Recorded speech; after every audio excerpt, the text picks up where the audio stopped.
Bismillah.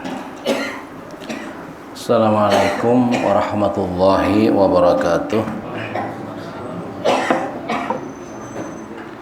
Innal hamdalillahi nahmaduhu wa nasta'inuhu wa nastaghfiruh wa na'udzu billahi min syururi anfusina wa min sayyiati a'malina. May yahdihillahu fala mudhillalah wa may yudlil fala hadiyalah. Asyhadu an la ilaha illallah wahdahu la syarikalah wa asyhadu anna Muhammadan abduhu wa rasuluh. Allahumma shalli ala Muhammad wa ala alihi wa sahbihi wa mawalah. Amma ba'da. Wa qala ta'ala fi kitabil karim, yarfa'illahu allazina amanu minkum wallazina utul ilma darajat. Wa qala qul hal yastawil ladzina ya'lamun wal ladzina la ya'lamun. Wa qala Rasulullah sallallahu alaihi wasallam, talabul ilmi faridatun ala kulli muslim. Wa qala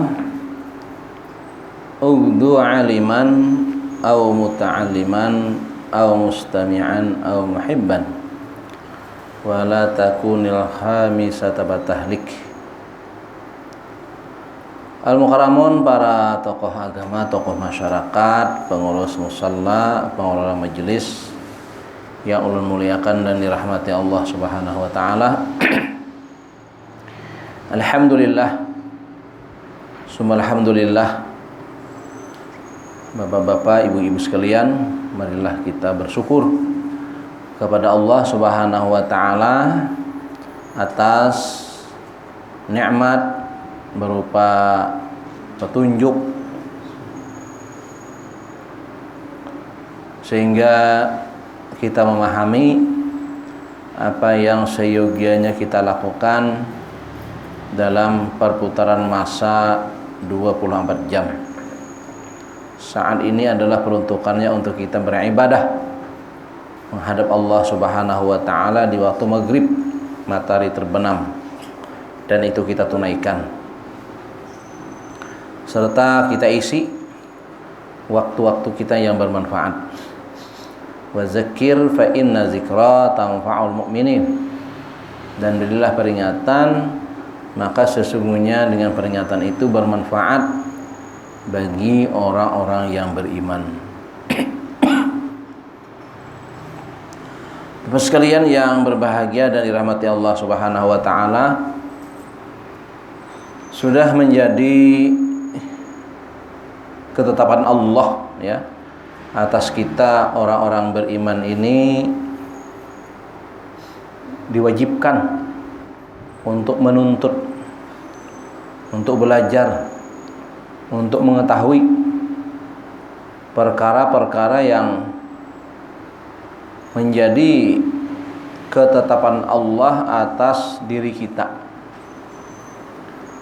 Maka dalam perjalanan waktu-waktu kita itu harus ya ada disediakan untuk talabul ilm. Waktu itu mungkin ya ada waktu masa 24 jam, ada masa 1 pekan, itu 7 hari. Kalau kita bercermin kepada ibadah Jumat, karena ibadah Jumat itu kita mendengarkan tazkirah, wasiat takwa dari khatib di atas mimbar, maka sebagian ulama mengambil ini paling tidak dalam masa 1 pekan itu kita ada untuk menuntut, untuk belajar, yang fungsinya ya, fungsi pengetahuan itu selain sebagai pedoman dan petunjuk dalam menjalani hidup dan kehidupan ataupun juga dalam hal beribadah, juga dia sebagai motivasi, pendorong, karena dia fungsinya sebagai tazkirah itu tadi. Jadi fungsi majelis, fungsi ilmu adalah sebagai tazkirah, mengingatkan. Jadi tidak cukup hanya sekedar tahu bahwa ini wajib, ini sunat, ini seharusnya begitu, seharusnya jangan begini. Kebanyakan orang memang sekarang tahu aja. Kayak sholat wajib, puasa wajib, Jumatan wajib. Tapi kok kenapa ada orang yang tahu bahwa sembahyang itu wajib tapi dia tidak sholat? Ada orang yang tahu bahwa Jumatan itu wajib bagi laki-laki baligh. Ternyata tidak sedikit mereka yang juga pada hari Jumat itu tidak Jumatan. Ada yang tahu bahwa puasa di Ramadan itu wajib, tapi berapa banyak orang yang kita lihat tahu itu wajib, mereka tidak puasa. Ada yang tahu bahwa zina itu dilarang, mendekati itu dilarang, tapi berapa banyak orang yang berzina, berapa banyak orang yang selingkuh, berapa banyak orang yang pacaran. Ada apa ini? Jadi ilmu itu bukan hanya sekedar tahu, bukan hanya sekedar diketahui, tapi selalu diingatkan. Itu tadi ya, wazakir, selalu diingatkan. Dengan ingat itu kita lalu menyadari. Nah, itu pentingnya. Itu pentingnya orang menuntut. Maka dalam tuntutan itu ya bagus dalam keseharian itu ada. Secara mandiri bisa ya, misalnya dengan mutalaah buku-buku, kitab-kitab, punya bahan bacaan yang sederhana, misalnya ya dengan hadis-hadis nabawiyah. Bisa kita mengoleksi, mempunyai kitab seumpama Riyadhus Shalihin misalnya ya. Riyadhus Shalihin itu kitab hadis ya, kitab hadis pilihan menyangkut adab dan akhlak yang bersumber dari, ada dari Sahih Bukhari, ada dari Sahih Muslim, ada dari Sunan Tirmizi, Sunan Nasa'i, atau disebut dengan Kutubus Sittah ya. Itu ada di situ, dinukil oleh Imam Nawawi. Ya sederhana. Beli misalnya untuk kita mutalaah itu yang terjemah. Yang terjemah. Enak baca sehari. Misalnya sehari kita komitmen misalnya satu hadis saja ya, duduk. Boleh di antara di waktu duha, menjelang maghrib ya, atau menjelang sholat yang kita dirikan, satu hadis saja. Kalau kita sebulan itu 30. Lebih-lebih sambil dihafal sebagiannya, misalnya berapa kita banyak hafalan hadis nabawiyah. Itu untuk apa? Modal kita. Di situ akan ada motivasi ya. Di hadis-hadis itu ada juga fadhailul a'mal. Motivasi untuk kita beramal. Beramal dengan niat yang benar. Ikhlasun niat, misalnya bab pertama itu kitabun niat ya, dalam Riyadhus Shalihin misalnya itu, atau yang lain boleh, atau juga tuntutan kita dengan sirah nabawiyah.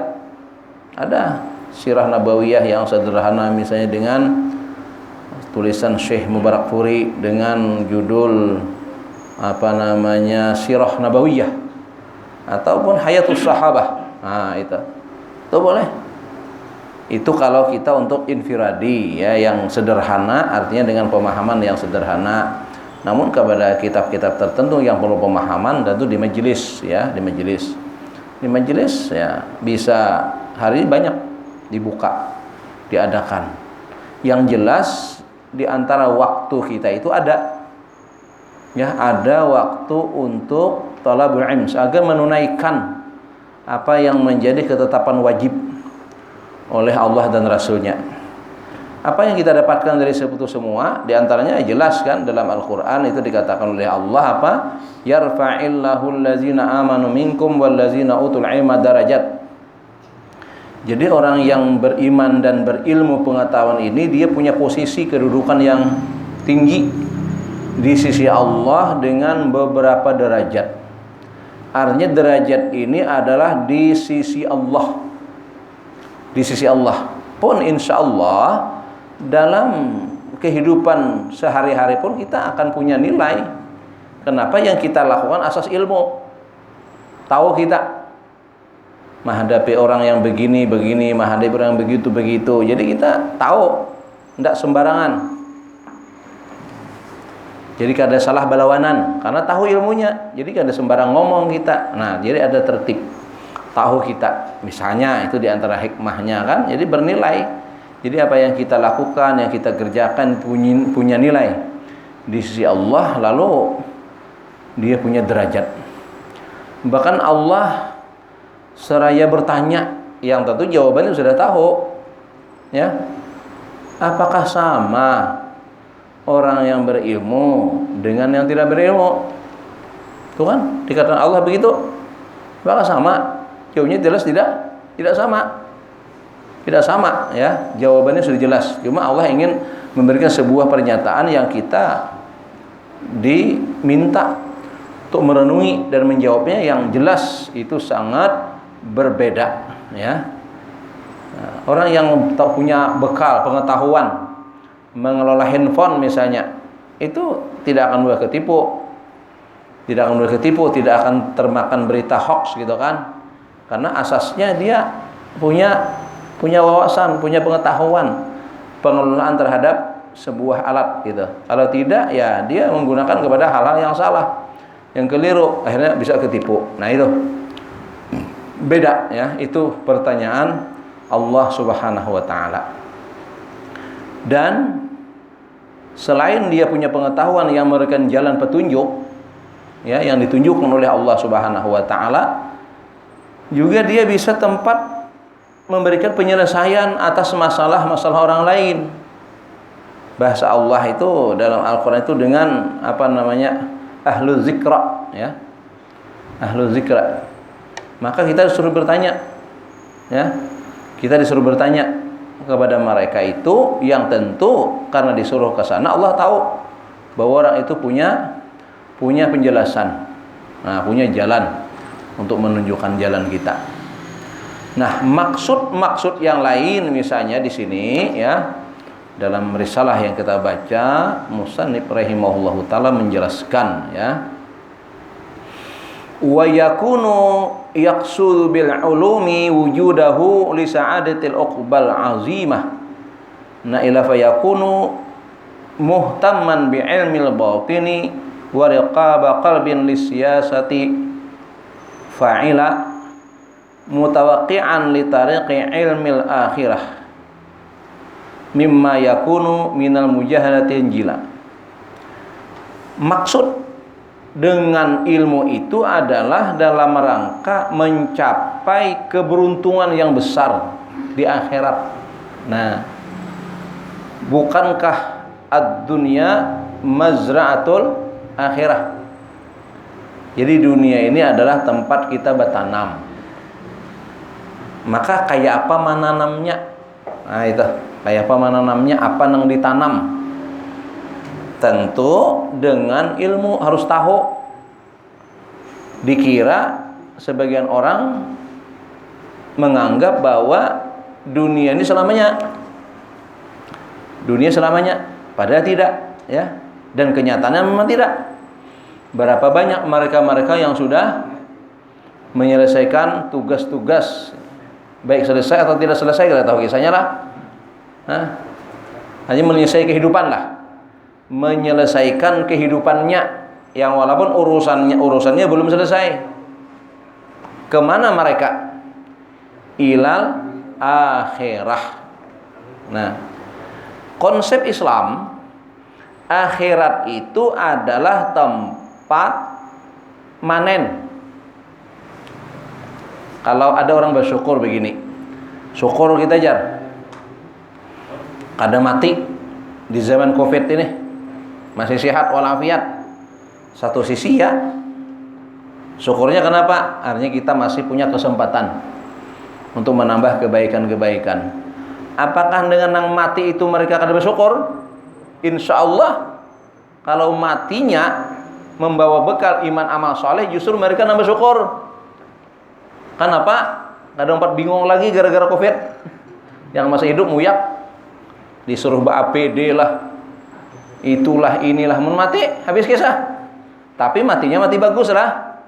Untung, kenapa? Mereka sekarang menikmati hasil dari amal salehnya itu. Yang kuburnya berupa raudatum miryadil jannah. Ya. yang kuburnya berupa taman-taman surga. Ayo, nyaman mati kalau mati yang punya iman amal soleh. Dan insya Allah hidup kita yang masih hidup ini pun lah beruntung juga kalau diisi dengan iman dan amal soleh. Kalau tidak, rugi juga, biar panjang-panjang umur, mun kada bernilai. Nah, jadi di situ kesyukuran kita itu ketika punya nilai itu tadi, punya nilai. Nah, jadi ilmu ini memberi penjelasan kepada kita. Ya, penjelasan yang pertama yang dijelaskan oleh ilmu adalah bahwa dunia sementara, akhirat selamanya. Dunia sementara adalah ladang tempat bertanam, akhirat adalah hasil panen, menikmati. Nah, itu. Nah, lalu ilmunya apa saja amal-amal yang membuat satu bernilai. Karena kita mengaji, sesuatu itu bisa bernilai kebaikan pertama dengan niat. Innamal a'malu bin niat. Nah, sesuatu itu apa-apa yang sesuai yang diniatkannya. Jadi sesuatu itu kita niatkan. Tidur itu kalau kita niatkan dengan sesuatu yang baik punya nilai. Kalau tidak, dia kosong. Dia sesuatu yang blank. Ya, yang tidak terisi. Ya, artinya secara manfaat, kebaikannya, pahalanya tidak ada, dosanya juga tidak ada karena dia tidak melakukan dosa ketika tidur. Nah, tapi dengan ada niat di situ berubah. Berjual beli, ya, kita menjual, kita membeli. Nah, menjual dengan niat apa? Niat pertama ta'awun, nolong orang. Dengan saya jualan di sini, maka orang di sini mudah. Kada perlu lagi ke kada perlu lagi ke pasar 5 sana, kada perlu lagi ke pasar sana di situ kan. Cukup di sini saja. Jadi orang mudah.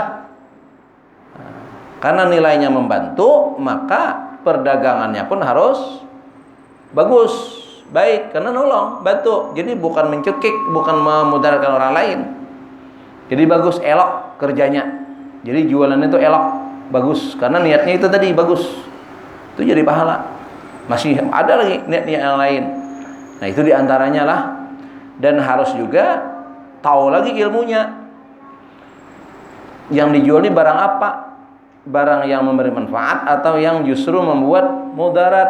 Jangan kita saja bermanfaat, orang lain mudarat.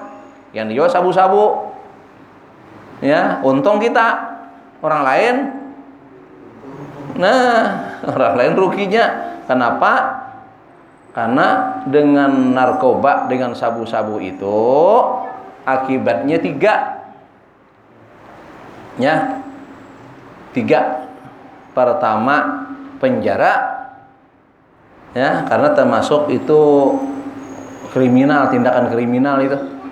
Karena penjualannya itu barang yang tidak berguna, yang berbahaya malah. Maka yang terlibat dalam urusan itu ya penjara. Bisa juga rumah sakit jiwa. Karena orang itu hilang kesadaran, pagat lambaran, kada berpotensi lagi, kada mau pintar lagi, apalagi sudah ketergantungan. Taunya ngamuk-ngamuk aja. Nah, itu bisa ke rumah sakit jiwa. Yang terakhir yang mengerikan adalah masuk ke randa. Nah, karena itu berbahaya, jangan itu yang dijual.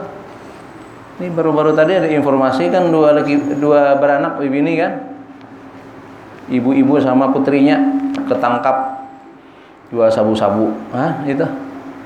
Itu kan sudah aneh gitu. Nah, kenapa? Ya kemungkinan itu tadi ilmunya ada. Disangka nyaman itu. Orangnya berjilbab. Jualan. Nauzubillah. Nah, itu harus kita ketahui juga. Jadi segala sesuatunya dengan ilmu itu kita dimudahkan oleh Allah Subhanahu wa taala. Jadi dengan ilmu itu kita akan mendapatkan kebahagiaan yang besar, ya, kebahagiaan yang menguntungkan. Dengan ilmu itu, ya, mencapai keberuntungan yang besar di akhirat. Itu yang utama. Jadi bukan sekadar di dunia saja. Kalau ilmu dunia saja ya sebatas ini, kalau sudah selesai. Nah, kita tuh inginnya akhirat. Kalau toh ilmu dunia pun juga kita niatkan. Misalnya ibu kedokteran itu kan ilmu dunia nih, ilmu dunia. Tapi kita niatkan supaya di akhirat, kenapa? Niatnya adalah nolong orang, menolong orang. Kalau nolong sifatnya ya tentu lebih kepada maslahat, lebih ke sosial, bukan dalam artian menjerat orang, ya harus dengan tarif sekian, kalau tidak bisa bantu. Nah itu kan lain motivasinya. Justru kita niatkan untuk akhirat. Jadi walaupun ilmu keduniaan, sifatnya itu untuk keperluan dunia. Sebab sehat itu hanya untuk yang hidup. Rumah sakit itu merawat yang hidup. Kalau sudah mati, ya boleh dirawat lagi. Artinya itu ilmu itu kan hanya untuk orang hidup saja. Apakah bisa menilai akhirat? Bisa. Ya dengan niatnya tadi itu, ya fungsinya fungsi sosial, membantu, menolong, gitu kan. Nah, serta untuk meningkatkan ya dalam hal kepentingan kebersihan batin. Jadi ilmu itu juga justru untuk kebersihan batin. Bukan karena Allah berfirman, innallaha yuhibbut tawwabina wa yuhibbul mutatahhirin. Sesungguhnya Allah itu sayang, cinta, kasih dengan orang-orang yang bertaubat. Taubat itu apa? Orang yang membersihkan batinnya, hatinya. Sementara mutatahirin, taharah, itu yang membersihkan lahirnya. Nah, jadi kita ingin bersih dua sisi itu. Nah, bagaimana ilmu yang bisa membersihkan hati? Ini konteksnya dengan pembicaraan kita yang sebelumnya. Ya, diantaranya kita disuruh memperbanyak taubat, istighfar.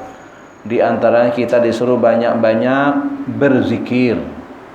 Di antaranya kita disuruh membaca Al-Quran, kalamullah. Itu ditunjukkan sudah lawan kita.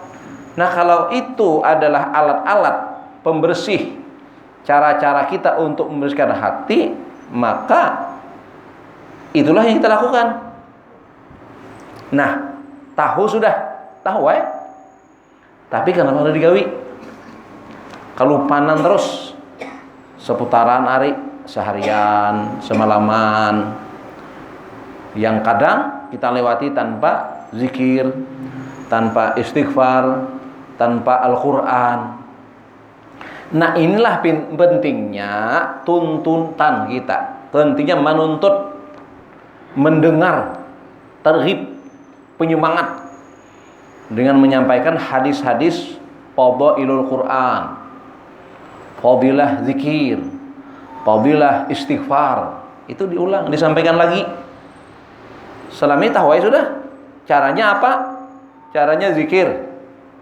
Untuk tatmainul qulub, zikir. Untuk kesucian batin, istighfar. Untuk kebersihan batin lagi, baca kalamullah, baca Quran. Nyatanya kok tidak baca Quran seharian hari, semalaman hari, gitu kan? Kok tidak ada istighfarnya? Lalu alasannya nih, beralasan sudah ada aja samuan dalam sembahyang. Itu lain ulang. Sembahyang ya sembahyang, karena perintahnya ada sembahyang, ada zikir, ada sholawat, ada tasbih, ada istighfar. Wastaghfir li dzambika, itu ada di Quran kan? Wastaghfir li dzambika walil mu'minina wal mu'minat.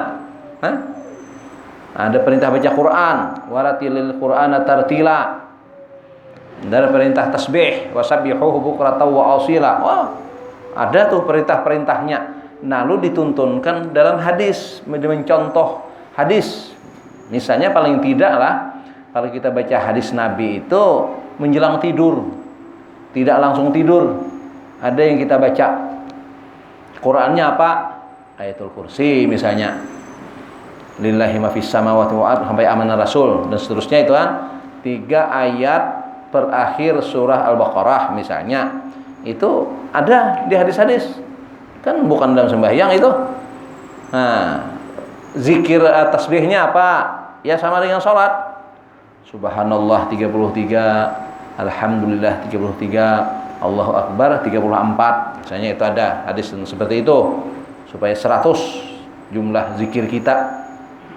Itu ada. Jadi zikir yang subhanallah 33 dan seterusnya itu bukan hanya fi duburis shalah.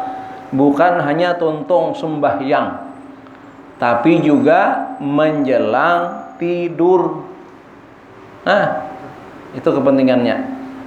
Jadi ada zikirnya, ada tasbihnya, gitu kan, ada baca Qur'annya. Nah, itu disuruh. Untuk apa itu semua dilakukan? Nih, dalam rangka kebersihan batin, kebersihan hati. Jadi perlu pembersihan tersebut. Nah, itu kita lakukan. Tahu sudah kita. Nah, dengan tahu tadi tidak cukup. Tapi juga perlu motivasi, dorongan yang selalu kita diingatkan dari waktu ke waktu. Lebih-lebih sifat manusia ini apa? Suka lupa, bisa ada ingat, dan bisa tidak sempat. Orang kadang-kadang kada sempat malah dalam kelapangan, nyaman, santai, kayak ini dahulu, santai, kayak ini dahulu. Nah, kayak hana berduha adalah kalau orang aur justru cepat. Ini hari ini ada rapat, hari ini ada aur, dahulu berduha. Jam 8:30, jam 8 berangkat sudah berduha. Tapi hari ini nganggur, santai. Kayaknya sahabat aja.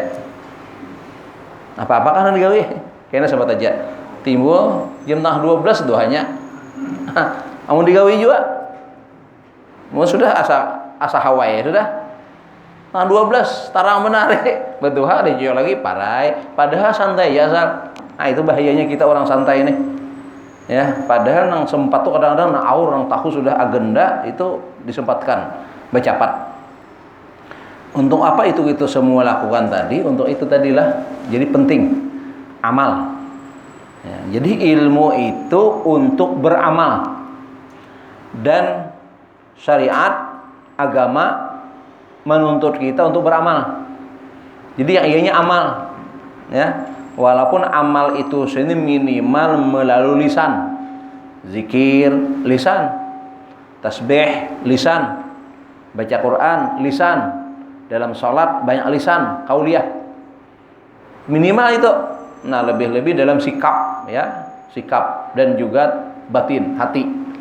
Nah, batin hati kita ini mengiring zahir. Kalau memang kebiasaan kita, mulut kita ini berzikir, ya, mengingat Allah, beribadah, hati kita pun takluk, ya, untuk ketuntunan kepada ibadah itu. Kadang akan lalai. Tapi kalau mulut kita sering lalai, ucapan yang tidak benar, ya hati kita jelas mengarah ke sana. Nah, itu yang harus kita perhatikan. Jadi ilmu ini adalah mementingkan akan kebersihan batin. Itu yang kita cari, yang kita tuntut. Kayak apa, batin kita ini bersih. Artinya dalam artian apa saja dan bagaimana caranya. Nah, lalu selain itu juga motivasinya selalu diingatkan kepada kita. Dan juga mengintai hati. Nih, konsentrasi hati ini ke mana? Supaya selalu dalam ingat, dalam kesadaran. Jangan sampai hati kita lupa, lalai. Ya, tidak ingat. Ini bahaya. Dalam sembahyang aja nah kalau ada konsentrasi hati kita kepada apa yang kita gawi, itu bisa kelebihan rakaat, salah rukun. Masa bangkit dari sujud sami Allahu liman hamidah, mimanya dibaca apa? Berarti salah bacaannya waktu sujud itu. Waktu sujud bacaannya bacaan rukuk. Pas bangkitnya sami Allahu liman hamidah. Nah, itu kan. Itu karena kada diintai, kada dikonsentrasikan hati ini saya ini sedang apa? Mestinya dibaca tuh apa? Terus sadar. Sama kita bersikap itu hari ini, ya. Termasuk kita ngomong, termasuk kita bertindak, apalagi dalam mempermainkan sosmed, itu hati-hati kita. Jejak digital kita ini jangankan itulah, kita jejak digital aja dulu, lebih-lebih jejak catatan malaikat, wah itu ngeri lagi. Jejak digital aja kita berbahaya kalau kita ada melakukan perkara-perkara yang janggal dan itu terekam dan bisa diakses, bisa ngalih begawi.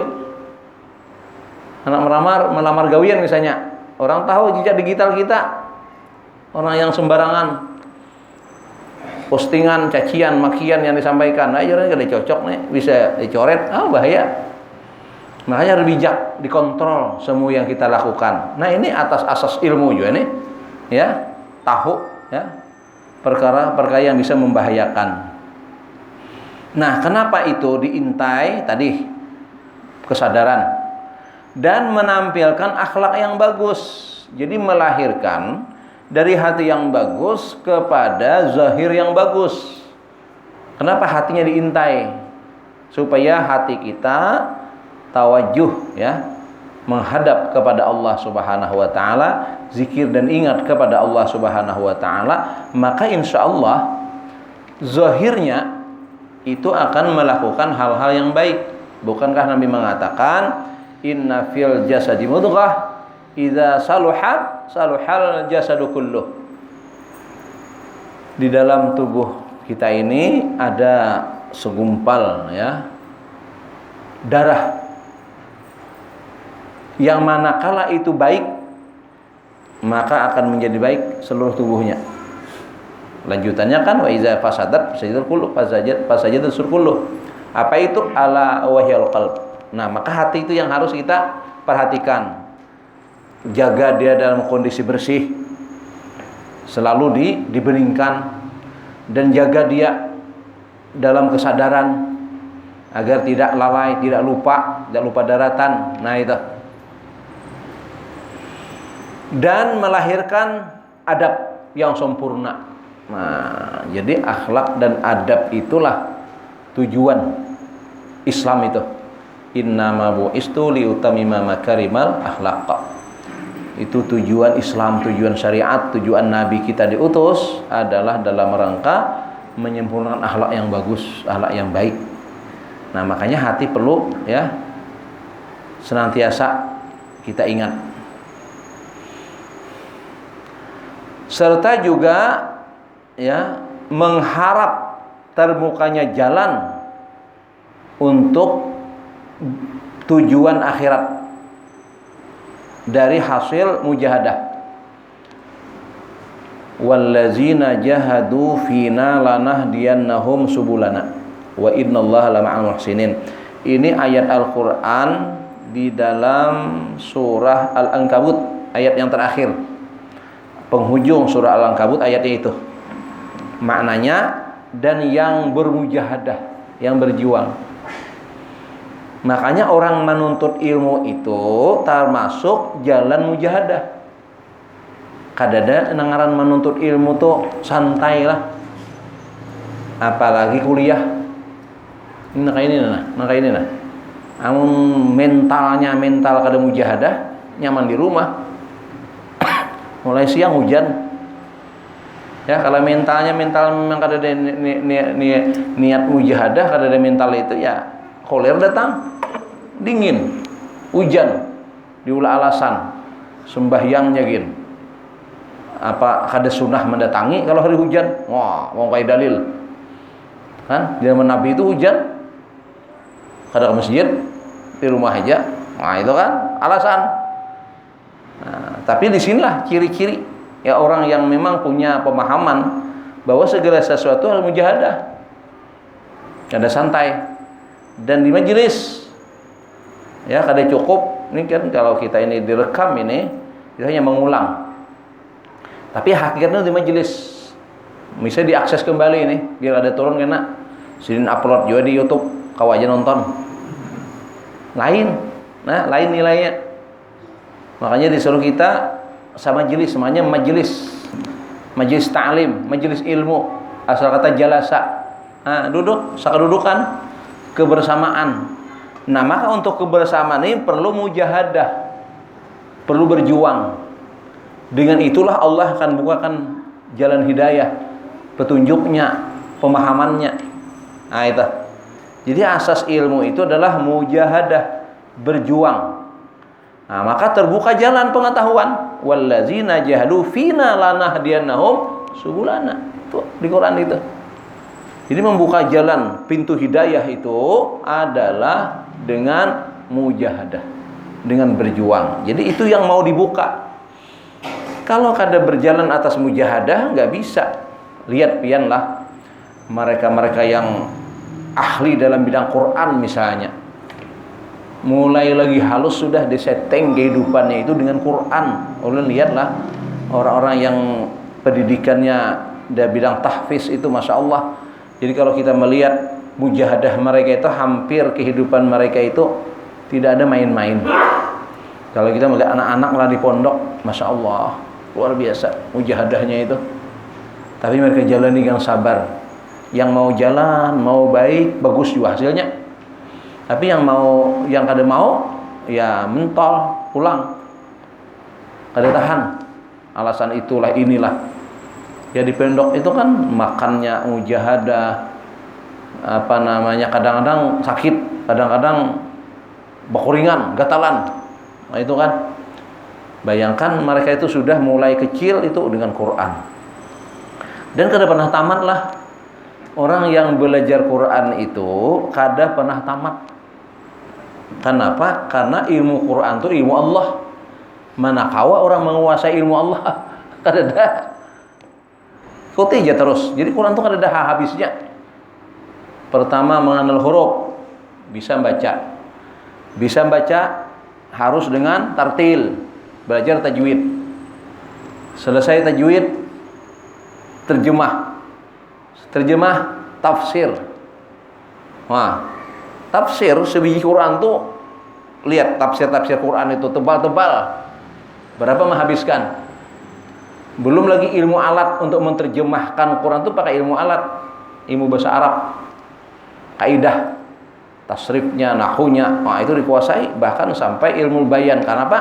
Quran itu adalah bahasanya bahasa tinggi daripada bahasa seni. Itu kaidah-kaidah itu bahasanya.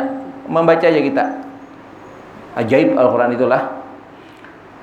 Sampai ke sana mereka menghabiskan waktu untuk Quran. Harus memang mujahadah, berpisah dengan keluarga. Kalau kada kaya itu kada bisa. Kada bisa kalau kada kaya itu dah. Nah, anak sambil santai ya, anak bermanja-manja, oh ada mau jadi ditempa. Karena apa saja proses untuk bernilai itu harus ditempa. Emas bernilai karena melalui proses penempaan. Itu guci-guci yang bagus-bagus itu dulunya bahan bakunya tanah lihat. Nah, tapi lihat dia mau diputar, dianu dulu, dikuracak dulu, ditampak, dihampas, dipisitakan, pokoknya dihancur-hancur dulu. Nah, sama tanah yang mau menyuburkan itu harus jadi dicangkul, diapain dulu, baru bisa menghasilkan yang mahal yang baik. Itu filosofisnya ya dari tanah itu. Jadi harus diproses baru dia menjadi sebuah guci yang kuat, yang indah, yang bagus, yang punya nilai seni sehingga harganya pun mahal. Dipajang di museum-museum dunia. Wah, luar biasa. Kenapa mau mujahadah? Tanah saja dimujahadahi bernilai. Apalagi manusia. Nah, jadi manusia itu harus mujahadah. Itulah yang diharapkan dengan ilmu itu. Jadi dengan ilmu itu orang berjalan atas mujahadah. Dengan mujahadah itu lalu dia mendapatkan hakikat ya dari ilmu itu ya, yakni hidayah. Petunjuk Allah akan dibukakan kepadanya sehingga dia memahami konsep kehidupan yang sesungguhnya itu untuk apa. Lalu punya kesadaran. Akhirnya termasuk dalam mengamalkan ilmu itu juga mujahadah. Sebab ilmu itu diamalkan. Kalau tidak mengamalkan tidak jadi apa-apa, ada jadi buah. Nah, untuk mengamalkan ilmu itu mujahadah. Harus jaga malam hari. Ya, harus berhadapan, apalagi komitmen dengan ilmunya itu. Lihat cerita-cerita ulama-ulama terdahulu yang mereka dengan komitmen akan fatwanya, kalaupun bertentangan dengan pendapat pemerintahnya waktu itu, yang mereka harus masuk penjara kan, karena prinsip ilmu yang dia miliki itu.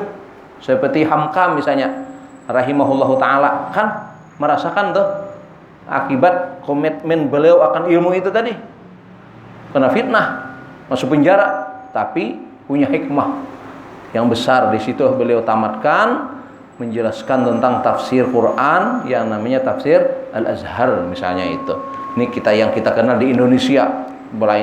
Ada juga ulama terdahulu seperti mana Imam Syafi'i, ya, Imam Abu Hanifah itu mengalami masa-masa kehidupan yang penuh cobaan, ujian dengan prinsip keilmuan yang beliau pegang.